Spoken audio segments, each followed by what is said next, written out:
Well, first I want to thank Lori Jo Best for nominating me. Lori Jo has been trying to get me to write a book for a number of years, but frankly I'm too busy running the Pink Fund. I think what I want to tell you tonight is we're in the month of Pinktober. I'm sure you've seen the pink ribbons everywhere, and our beautiful GM building is lit up in pink in our Renaissance Center. And we all hear about breast cancer awareness. And we hear about the importance of early detection to save lives, and much of the good research done at Carnanas Cancer Institute to save lives. But what we don't hear about is that in the midst of treatment, 250,000 women annually in treatment to save their lives are losing their livelihoods. And that's what happened to me.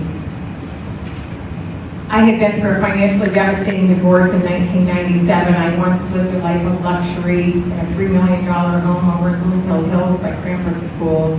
I had 5 children, 4 to 13. And in the fall of 1997, I drove up the driveway to that home and found a small note on the door. And where we lived, people didn't tack notes on the door. And I pulled it off and learned that that house was going to be auctioned off in 30 days.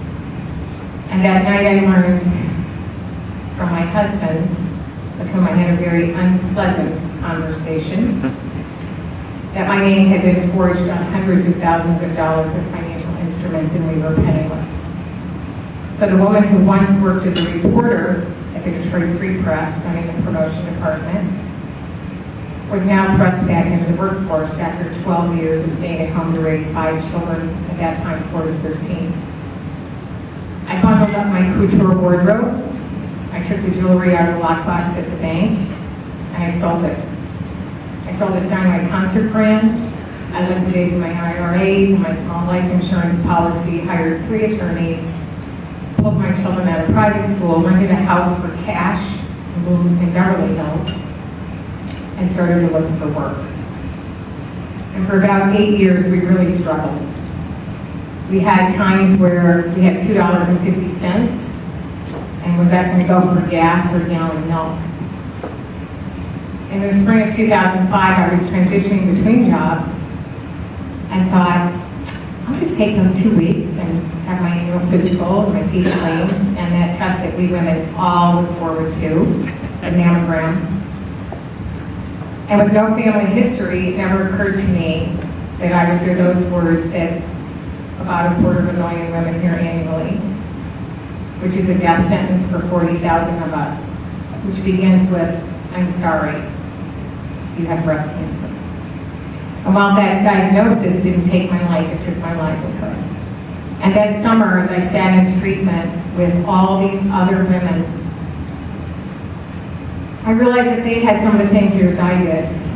In fact, in our family, I was like 26% of full-time working women and had a household. I remarried a wonderful man, Tom Terrific, who's here with me tonight. His name really isn't Terrific, but we call him that.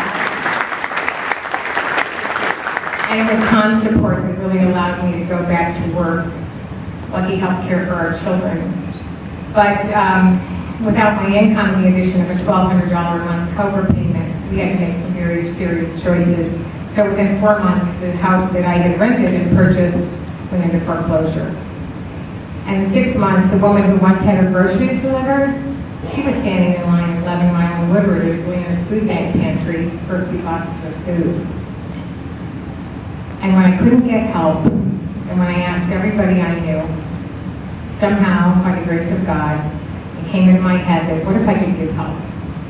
What if I could help just one woman and her family avoid this nightmare?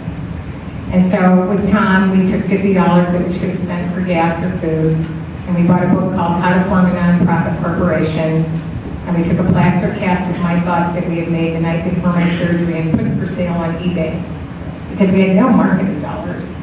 And we thought maybe we could just use that as a way to draw attention to the fact that between the bookends of that importance of early detection and the importance of research for a cure, there were bound volumes of women in desperate need for financial assistance. So, from the very beginning, phone calls started to come in from all over the country. We had a rudimentary website. People had my cell phone number, which unfortunately some of them still have. And we started to take applications and write checks from our kitchen table. And in 2012, Ford Motor Company invited us to be part of their Warriors in Pink program, and they mounted an ad campaign for us, which had a fair market value of $7 million. And I realized that's small, but it's certainly nothing that a nonprofit would ever pay for, certainly not the main fund. So I have to tell you that I do have my motto of dress up, show up, speak up. I don't think when I started this 8 years ago, if I'd known it was going to take us this long to get where we are today, that I would have done it. But I was driven by my passion, and most driven by the women who write to me. And the notes that they leave us with, I'm just going to tell you one. When you get that breast cancer diagnosis, you cry. And we received a note early on from a woman in Bloomfield Hills who worked as a waitress at Bloomfield Open House Club and couldn't work because the neuropathy in her hands prevented her from picking up trays and carrying food. And what she wrote to us is, because of your support, I'm crying happy tears for the first time in months. I just want to thank you for this award. Thank you for recognizing the work of the people in our community who work very hard to promote the businesses and nonprofits that we serve. And thank you, Susan and Lynn. And to all of you, don't give up on your dream. It's possible. Thank you.